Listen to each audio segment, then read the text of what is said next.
সংসারের জিনিস কিনতে প্রত্যেকটা মেয়েই পছন্দ করে, এমন কোনো মেয়ে নেই যার সংসারের জিনিসের প্রতি কোনো মায়া নেই। হ্যালো এভরিওয়ান, আসসালামু আলাইকুম, welcome to my new mini blog. আমি নাসরিন আপনাদের সামনে হাজির হলাম আরেকটা সুন্দর আমার সংসারের ছোট্ট গল্প নিয়ে। আশা করছি আপনাদের অনেক বেশি ভালো লাগবে। ভালো লাগলে অবশ্যই লাইক কমেন্ট শেয়ার করতে ভুলবেন না। আমি যখনই বের হই সংসারের জিনিসপত্র চোখে পড়লে আমি অবশ্যই কিনতে যাব। তো কালকেও সেটার ব্যতিক্রম হয়নি, আমি অনেকগুলো জিনিস কিনে এনেছি।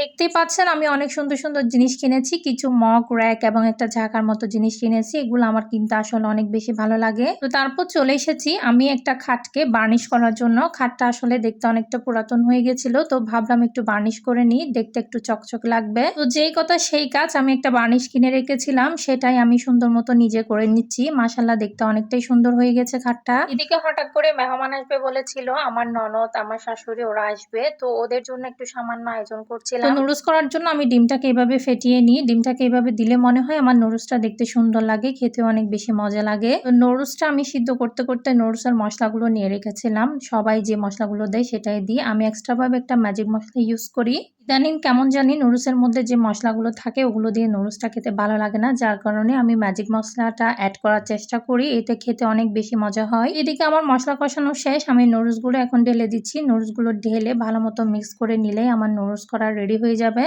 তো নুডলসটা ভালো মতো আমি করে নিয়েছি। এখন এটা আমি একটা হটপটের মধ্যে ঢুকায় রাখবো যাতে গরম থাকে, ওরা আসলে যাতে গরম গরম সার্ভ করতে পারি। নুডলসটা আসলে গরম খেতেই বেশি ভালো লাগে, ঠান্ডা হলে নুডলসটা একদম খেতে ভালো লাগে না। আমি সবসময় গরম নুডলস খাওয়ার চেষ্টা করি। তো যেহেতু মেহমান আসবে, ঘর দৌড়তে একটু পরিষ্কার করে রাখতেই হবে, তো আমি আমার ডাইনিং রুম, ড্রয়িং রুম সবকিছু সুন্দর মতো ভালো মতো গুছিয়ে রেখেছি। আমি আমার মতো সুন্দর করে সাজানোর চেষ্টা করি।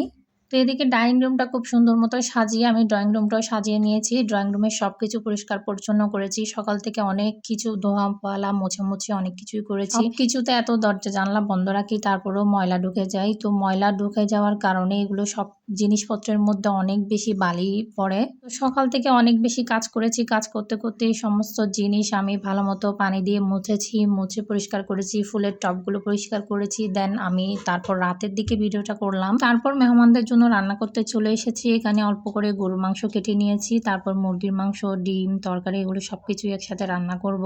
গরু মাংসগুলো সব ধরনের মশলা দিয়ে আমি এখানে ভালো মতো মেখে নিয়েছি। গরু মাংসটা যদি একটু ম্যারিনেট করে রাখতে পারি তাহলে হয়তো গরুর মাংসটা খেতে আমার বেশি মজা লাগে। গরুর মাংসটা ম্যারিনেট করা এক রকমের মজা, আবার ম্যারিনেট ছাড়া এমনি যদি রান্না করে ফেলেন তাহলে সেটা অন্য ধরনের স্বাদ, তাই আমি সবসময় ম্যারিনেট করে রাখার চেষ্টা করি। আমি মুরগির মাংস গ্যাসের চুলার মধ্যে বসিয়ে দিয়েছিলাম, যেহেতু অনেক বেশি রান্না, তো ইলেকট্রিক চুলায় একটা একটা করে দিতে অনেক বেশি সময় চলে যাচ্ছিল, যার কারণে আমি গ্যাসের চুলার মধ্যেও বসিয়ে দিয়েছি। এদিকে ডিমটা আমি গরম পানির হিটারের মধ্যে বসিয়ে দিচ্ছি, মানে সব জায়গায় আমি সব রান্না একসাথে বসিয়ে দিচ্ছি যাতে আমার তাড়াতাড়ি হয়ে যায়। তরকারি বসিয়ে দিয়েছি। তো আজকের মতো বিদায় নেওয়ার সময় চলে এসেছে। সবাই ভালো থাকবেন, সুস্থ থাকবেন। আসসালামু আলাইকুম, আল্লাহ হাফেজ।